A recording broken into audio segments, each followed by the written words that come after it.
5 बार की आईपीएल विजेता Chennai super Kings IPL 2026 में मुसीबतों का सामना कर रही है। 3 मैच हो चुके हैं ऋतुराज गायकवाड़ की कैप्टनसी में और तीनों मैच सीएसके ने हारे हैं। बड़ी बात यह है कि 2 मैचों में तो सीएसके ने 200 प्लस का स्कोर बनाया, लेकिन फिर भी टीम हार गई। अब बात यह हो रही है कि धोनी कब तक देखते रहेंगे सीएसके की बर्बादी। लेकिन अब खबरें आई हैं कि धोनी की वापसी की डेट कंफर्म हो चुकी है। आईपीएल 2026 में कब वापसी करने वाले हैं धोनी और सीएसके को संभालने के लिए धोनी आने वाले हैं, क्योंकि उनको इंजरी हुई थी, 2 हफ्तों के लिए बाहर हो गए थे। लेकिन अब खबरें हैं कि धोनी जल्द वापसी करने वाले हैं। बातचीत करने के लिए रवि भाई मौजूद है। रवि भाई, कैसे देख रहे हैं धोनी की वापसी को? क्योंकि देखो सीएसके अब बहुत ज्यादा देर भी ना हो जाए ना, धोनी जब आएंगे ऐसा ही ना हो कि सीएसके बाहर निकलने की कगार पे हो जाए आईपीएल से। तो खबरें जो आई बता दीजिए, अपडेट क्या है? बिल्कुल बिल्कुल, सबसे पहले तो अपडेट यही है कि ये इंडियन एक्सप्रेस की एक खबर है और उसके मुताबिक ये बताया गया है कि हो सकता है कि नेक्स्ट मैच जो है दिल्ली का 11 या 12 को है, 11 को ये मैच है, ये मैच है वही। तो उस मैच में धोनी वापसी कर सकते हैं, लेकिन इसके लिए एक टर्म्स एंड कंडीशंस जो वहां से दी गई है उसके मुताबिक एक फिटनेस टेस्ट उनका होना है। अगर वो पास कर लेते हैं, नेक्स्ट 2 या 3 दिन में ये कंफर्मेशन जो है आपके पास आ जाएगी कि धोनी नेक्स्ट मैच खेलेंगे या नहीं खेलेंगे। अगर नेक्स्ट मैच नहीं भी खेलते हैं तो नेक्स्ट टू नेक्स्ट मैच जो है उसमें 100% वो वापस आ रहे हैं। बट दिक्कत ये है कि जैसा कि बेदी भाई आपने बताया कि 2 मैचेस ऐसे हैं कि जिसमें 200 प्लस स्कोर रहा है। प्रॉब्लम जो मैं पहले भी कह रहा था कि सिर्फ प्रॉब्लम क्रिकेट की जब बात आती है तो आप सिर्फ गेम को नहीं देखते हो, आप देखते हो कि या कोई भी स्पोर्ट्स जो मतलब जिसमें फील्ड पे बहुत सारे प्लेयर्स होते हैं, जैसे फुटबॉल हो गया, आपके पास एक लीडर का होना बहुत इंपॉर्टेंट है। प्रेजेंस बहुत बड़ी बात होती है, बहुत इंपॉर्टेंट है। गेम को कैसे रीड करते हो, कौन से प्लेयर्स को कब लेके आना है, कहाँ पे क्या करना है, डिसीजन मेकिंग जो होता है वो बड़ी बात होती है। अब इस पे आप पहले की टीम जब देखोगे सीएसके की, तो सीएसके की टीम में आपको नजर आते थे 3 या 4 कैप्टन्स होते थे धोनी के रहने के बाद भी। तो आप धोनी को हमेशा देखते थे कि उनसे डिस्कस करते रहते थे और फील्ड प्लेसमेंट आप देखोगे तो धोनी अगर कीपिंग में खड़े होते हैं जो बेस्ट होता है, कोई भी अगर कैप्टन होता है, अगर वो कीपर हो तो वो बेस्ट ऑप्शन होता है किसी भी टीम के पास। और स्लिप में ऐसे प्लेयर्स को लगाया जाता है जैसे मैथ्यू हेडन, कितना एक्सपीरियंस के साथ वो आते थे, माइक हसी वो उनके बगल में होते थे, बाद में फाफ टू प्लेसी को हमने देखा। तो बहुत सारे ऐसे प्लेयर्स काफी देर तक रहे हैं, बहुत दिन साथ में रहे, शेन वॉटसन रहे हैं बहुत टाइम, तो उन सबको पास में रखते थे हमेशा, मतलब डिस्कशन वहां पे होता रहता था। अब दिक्कत यही चीज आ रही है सीएसके के साथ। आई एम नॉट सेइंग कि ऋतुराज गायकवाड़ जो है वो बहुत खराब है, आपको उनको टाइम देना चाहिए। इस टीम में यंग खिलाड़ी बहुत ज्यादा है ना, सीनियर खिलाड़ी कम है। संजू सैमसन आए, लेकिन संजू सैमसन भी मुझे लगता है कि वो 18 करोड़ वाला ना, वो उन्होंने प्रूव नहीं किया खुद को। जो उनको टैग मिला है, ट्रेड करके आए हैं, और कहीं ना कहीं सीएसके सोच रही होगी कि यार इससे अच्छा तो हम किसी और प्लेयर को ले आते। हालांकि आप बैक कर रहे हैं, स्टीफन फ्लेमिंग ने कहा है कि संजू सैमसन को लेकर हम कुछ नहीं कह सकते, सीनियर प्लेयर है। देखो वर्ल्ड कप भी उनका ऐसा ही रहा था, T20 वर्ल्ड कप में पहले शुरुआत में जगह ही नहीं मिली टीम में, लेकिन फिर जगह मिली तो क्या कुछ किया आप समझ ही सकते हैं। लेकिन धोनी का होना, आपने सही कहा कि उनकी प्रेजेंस ही बहुत बड़ी बात होती है। वो जिस तरीके से गेम को चलाते हैं विकेट के पीछे। हालांकि आपको बताऊं दोस्तों, कंट्रोवर्सी भी हो रही है। आरसीबी वर्सेस सीएसके का जो मैच हुआ, आरसीबी ने फिर से वो एक पिंच किया है जितेश शर्मा की वीडियो के साथ लिख के। जितेश शर्मा ने बहुत अच्छी कैचेस कल पकड़े, लेकिन यहाँ पर आरसीबी ने लिख दिया वो एक था जो विकेट के पीछे से मैच बदल देता था, गेम बदल देता था। तो कहीं ना कहीं धोनी के ऊपर तंज भी कस रहे हैं। लेकिन देखो धोनी को आना पड़ेगा रवि भाई। देखो सीएसके अब 3 मैच हार चुके हैं, अब कब तक कहते रहेंगे 1 हार गए हैं, 2 हार गए, चलो कोई नहीं, तीसरे में जीत जाएंगे, तीसरा भी हार गए अब। और तीनों टीमें ऐसी थी, मतलब 2 में तो आप जीतने लायक। अब देखो जो कल वाला मैच था, ऋतुराज गायकवाड़ मैच के बाद आके कह रहे हैं कि मुझे उम्मीद नहीं कि हम 207 रन बना जाएंगे। अगर उन्होंने कहा कि अगर हमने ऊपर से रन बनाए होते ऋतुराज गायकवाड़ ने और संजू सैमसन ने, तो शायद कुछ चांसेस बन जाता कि सीएसके मैच जीत भी जाती। क्योंकि 43 रन में अगर आप छक्के कुछ ज्यादा लगाते, क्योंकि आरसीबी ने कल 6 बहुत ज्यादा लगा दिया, सीएसके वहां पीछे रह गया। लेकिन यहां पर धोनी का न होना भी कहीं ना कहीं मुझे लगता है, क्योंकि वो 6 एबिलिटी जो है ना धोनी में, वो बाकी प्लेयर से मुझे लगता है कहीं ज्यादा है। बेशक एज हो गई है, फिटनेस को लेकर सवाल उठते हैं, लेकिन धोनी की 6 एबिलिटी सबको पता है कि कैसे वो छक्के मारते हैं। जी बिल्कुल, ये तो है कि मतलब यहाँ पे मैंने कहा ना कि सिर्फ रन और विकेट की अभी बात नहीं है। अभी आपको एक लीडर चाहिए इस टीम में, और बहुत सारे टीम को हमने देखा है, सिर्फ क्रिकेट की मैं बात नहीं कर रहा हूँ, मैंने फुटबॉल में ऐसी ऐसी टीम्स को बर्बाद होते हुए देखा है ना, एक अच्छे लीडर की नहीं होने की वजह से।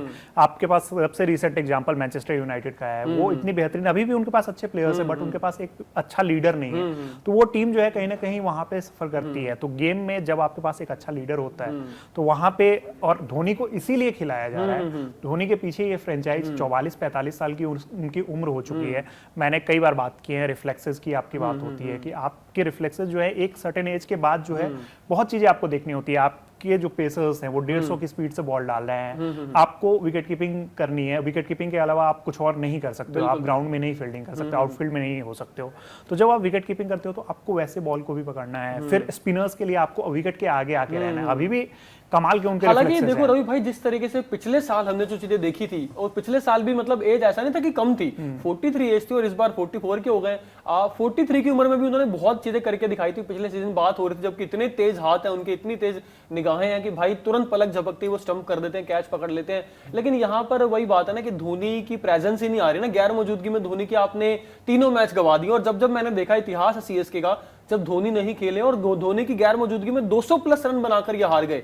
200 प्लस रन बनाकर हारना तो बड़ी बात है ना, सवाल उठता है। अब सवाल ये भी है कि धोनी जो है, जो एमए चिदम्बरम में स्टेडियम में मैच हो रहे हैं, वहां पर तो टीम के साथ दिख रहे हैं, नेट्स में भी प्रैक्टिस कर रहे हैं, बैटिंग भी कर रहे हैं, सबने देखा कि वो विकेट कीपिंग की प्रैक्टिस भी कर रहे हैं और फैंस इस चीज को लेकर खुश भी हैं। लेकिन बाहर ट्रैवल नहीं कर रहे, जो बाहर मैचेस हो रहे हैं, जैसे चिन्नस्वामी के मैदान पर ये मैच हुआ, वहां नहीं गए। उससे पहले जो पहला मैच था वहां पर भी नहीं गए थे। दूसरे मैच में वो मौजूद थे एमए चिदम्बरम स्टेडियम में, और ये भी मैच जो होने वाला है एमए चिदम्बरम स्टेडियम में होने वाला है, चेपॉक के मैदान पर, यहां पर भी धोनी रहेंगे। मुझे लगता है कहीं ना कहीं उनके रहने से थोड़ा बहुत बताएंगे डगआउट से, क्योंकि प्रेजेंस जो है ना बहुत। लेकिन एक सवाल ये भी तो उठे थे कि उस टाइम पे जब चेन्नई में मैच हुआ तो धोनी कहीं दिखे नहीं थे। इनफैक्ट रविंद्र जडेजा ने जो बात कही थी, उन्होंने आके स्टेटमेंट दिया था कि जब उनसे मुलाकात होगी उसके बाद हम उनसे बात करेंगे। मैच के बाद का वो स्टेटमेंट था, धोनी मैच के बाद नहीं दिखे थे पर वो डगआउट में थे वो। लेकिन वही है, उस पे सवाल बहुत सारे उठे थे कि वो प्लेयर्स के साथ क्यों नहीं दिख रहे हैं, और बहुत सारी चीजें जो है वो लगातार सवाल उठते रहते हैं। ओवरऑल जो उनका एक होना, मतलब एक लीडर का होना, वो इम्पोर्टेंट है। वो इस टीम के लिए, मतलब ऐसा नहीं है कि वो जिंदगी भर खेलते रहेंगे,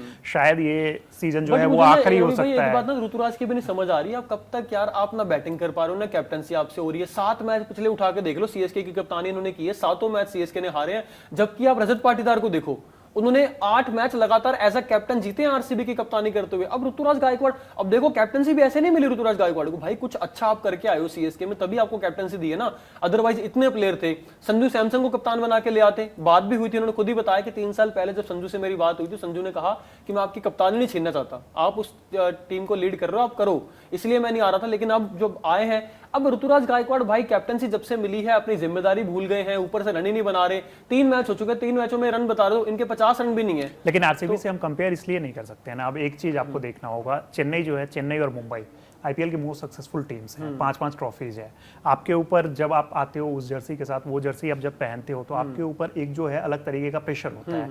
दूसरी चीज, आप एक और एडवांटेज वहां पे रजत पाटीदार के साथ देखोगे, उनके पास विराट कोहली जैसे लीडर है। और सिर्फ विराट कोहली नहीं, धोनी इनके पास भी है, धोनी की बट वो बात अलग है कि अभी इंजरी है, अभी है नहीं। अब पिछले सीजन भी आप देखो कि धोनी, मतलब धोनी के रहते हुए भी टीम बहुत अच्छा पिछली बार नहीं कर पाई थी, तो वो एक प्रेशर दिखाया पिछली बार भी 10वें पे रही थी। बिल्कुल। तो अब जो चीजें हो रही है यहाँ पे, एक मतलब लोग फैंस जो है उम्मीद कर रहे हैं कि उनके होने से जो कुछ चीजें, बॉलिंग चेंजेस जो स्पेशली हैं, कि उनको ये पता है कि कौन से प्लेयर की स्ट्रेंथ क्या है, बिल्कुल कौन से प्लेयर की स्ट्रेंथ क्या है। और विकेट कीपर जो है ना, इसमें बहुत, हमने संजू सैमसन को भी देखा है कि वो लगातार बात करते रहते हैं, ऋतुराज उन्हीं से आके बात करते हैं, फिर चेंजेस होते हैं। बट धोनी जिस तरीके से गेम को रीड करते हैं, तो वैसा मतलब मुझे नहीं लगता है कि अभी भी कोई प्लेयर है, और शायद वो आएंगे तो टीम को कुछ हेल्प मिलेगी। लेकिन ओवरऑल चेन्नई की जो परफॉर्मेंस है उसमें प्लेयर्स भी इक्वली रिस्पॉन्सिबल हैं। टीम की जो प्रदर्शन जिस तरीके से हो रही है, उनकी जो बॉलिंग लाइनअप है, बॉलिंग यूनिट है, अब जिस तरीके की उनकी बॉलिंग रही है वो बिलो एवरेज ही रही है। आप किसी भी बॉलर को उठा के देख लो, कोई भी ऐसा नहीं बॉलर है जो बहुत ज्यादा इंप्रेस कर पाया है। विकेट टेकिंग 3 मैचेस हो चुके हैं, तो 3 मैचेस में आप ये रिलायबल, आपके पास कोई भी बॉलर नहीं है कि डेथ ओवर्स कौन डालेगा, पावर प्ले में कौन डालेगा। पहले ऑप्शंस आपको दिखते थे। इवन पावर प्ले में देखा मैंने, मैट हेनरी पिट रहे हैं यार, हर मैच में पिट रहे हैं। हर मैच वहां पे जेमी ओवरटन से आप बॉलिंग नहीं बाद में कराते, जेमी ओवरटन को हर ओवर में मार लग रही है, वो भी पिट जाते। कल 30 रन खा गए वो टिम डेविड से। हालांकि वो देखो एक अनफॉर्चुनेट बड़ी मोमेंट आया जब अंशुल कंबोज ने बोल्ड कर दिया था उनको। वो वही बात है ना, सीएसके की किस्मत में नहीं थी वो विकेट। वही चीज है 70 रन बना गए उसके बाद। की बॉलिंग यूनिट में कोई भी ऐसा प्लेयर नहीं है, एक भी प्लेयर ऐसा नहीं है जो जिसको देख के आपको लगेगा कि चलो इसके 4 ओवर जो है ना, वो सामने वाली टीम को परेशानी में डालेंगे। बहुत सारे प्लेयर्स को लेके कहा जाता है, एक बॉलर तो होना चाहिए ना आपके पास। तो कहीं ना कहीं टीम मैनेजमेंट की भी इसमें गलती है कि आप ऐसे प्लेयर्स को लेके आए हो। मैट हेनरी की मैं बात कर रहा हूँ, मैट हेनरी अपने प्राइम में 2019 में थे, जब उन्होंने इंडिया को सेमीफाइनल मैच में जो वो उन्होंने स्पेल डाला था। अब कोई प्लेयर का प्राइम जब खत्म हो चुका है, आप उस टाइम पे वैसे बॉलर्स को लेके, जो आपके प्राइम बॉलर, आपके पास कोई और ऑप्शन नहीं है। आपने उस टाइम पे जो है, आपके पास जब ऑप्शंस होते थे, आपने वैसे ऑप्शंस को रिलीज कर दिया है। वहां पे मतीशा पतिराना को आपने रिलीज किया था ना? वही हम कल बात भी कर रहे थे इस पे कि सीएसके ने जिसको छोड़ा है भाई, उसी ने अपनी अपनी टीम को जिताया है। अच्छा कंट्रीब्यूशन दे रहे हैं, चाहे उसमें समीर रिजवी हो, तुषार देशपांडे हो, रविंद्र जडेजा हो, इवन और भी बहुत प्लेयर्स ऐसे हैं, मतलब गिनते गिनते नाम आप थक जाएंगे। बट इन्होंने अनकैप्ड प्लेयर्स पर बहुत ज्यादा पैसा खर्च दिया, 28 करोड़ के समथिंग इन्होंने खर्च किए हैं। अब वो अनकैप्ड प्लेयर्स में से जो प्रशांत वीर है उन्होंने तो कल परफॉर्म करके दिखाया, लेकिन कार्तिक शर्मा का बल्ला नहीं चल रहा है। 3 मैच हो चुके हैं, कार्तिक शर्मा के 0 परफॉर्मेंस आया है, कोई योगदान उन्होंने नहीं दिया है। इस पर भी देखो सवाल उठेंगे, आप फिर कहेंगे कि यंग प्लेयर है, आपको टाइम देना पड़ेगा। आप कब तक टाइम दोगे? जब आप पिछड़ जाओगे, बिल्कुल ही बाहर हो जाओगे, तब जाके रन बनाओगे तो क्या फायदा है? वही धोनी को लेके कहते हैं ना कि आप बहुत ज्यादा नीचे बल्लेबाजी करते हो, थोड़े ऊपर करने आओ।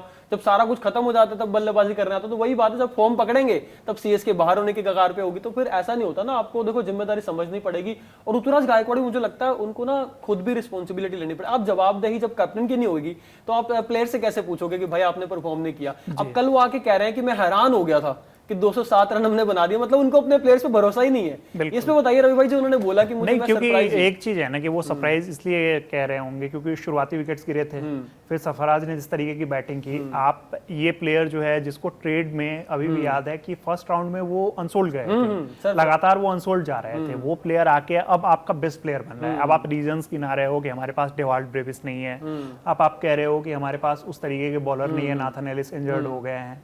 बट ये कोई सॉल्यूशन नहीं होता है ना। आपके पास प्लेयर्स, आपको ऐसी स्क्वाड, आप देख लो कि मुंबई में कोई एक प्लेयर इंजर्ड हो जाए, कोई भी प्लेयर, एबीसी, अच्छी रिप्लेसमेंट होती है, आरसीबी में कोई भी प्लेयर इंजर्ड हो जाए, इनफैक्ट दिल्ली में, पंजाब में, आप हर टीम को उठा के देख लो, आपके पास जो है लाइक टू लाइक रिप्लेसमेंट है ना।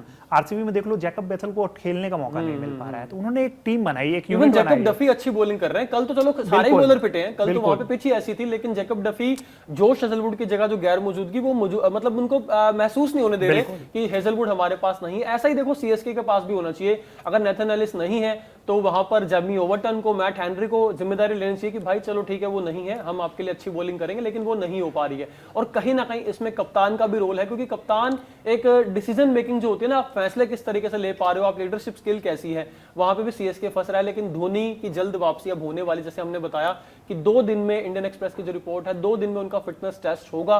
और अगर धोनी ये फिटनेस टेस्ट क्लियर कर लेते, हालांकि देखो पता क्या हुआ था, पहले बताया गया था कि 2 हफ्ते के लिए सीएसके के लिए वो बाहर है, आईपीएल 2026 में नहीं खेलेंगे। लेकिन अब हालत ही ऐसी हो गई, इतनी बुरी हालत हो गई, बर्बादी कब तक देखी जाएगी? धोनी भी यार एक सीनियर खिलाड़ी है, जो लेगेसी धोनी ने बनाई है, धोनी भी नहीं देख सकते कि सीएसके का ये हाल हो। तो कहीं ना कहीं पहले तो रशिंग करने की नहीं सोच रहे थे कि जल्दबाजी नहीं करनी है, बट अब कहा जा रहा है कि अगर फिटनेस टेस्ट धोनी पास कर लेते हैं तो दिल्ली कैपिटल्स के खिलाफ जो मैच होने वाला है घर पर चेपॉक के मैदान पर, उसमें धोनी आपको खेलते हुए नजर आएंगे। और हो सकता है धोनी अगर नजर आए तो हम तो यही होप करेंगे as a being a CSK fan भी, क्योंकि हम भी सीएसके को ही सपोर्ट करते हैं, कि वो टीम को जिताएंगे, परफॉर्मेंस भी आएगी और कैप्टनसी तो नहीं कर रहे हैं, लेकिन लीडरशिप जो होती है वो दिख जाती है। अगर विकेट कीपिंग पीछे से कर रहे होंगे तो कहीं ना कहीं मुझे लगता है बदलाव नजर आएगा सीएसके के रिजल्ट में। अगर दिखेगा तो बहुत ज्यादा खुशी होगी फैंस को भी। बाकी दोस्तों आप बताइएगा, क्या धोनी के आने के बाद सीएसके की जो गाड़ी डीरेल हो चुकी है वो पटरी पर आएगी या नहीं आएगी? कमेंट सेक्शन में अपनी राय जरूर दीजिएगा। फिलहाल इस वीडियो में इतना ही, धन्यवाद।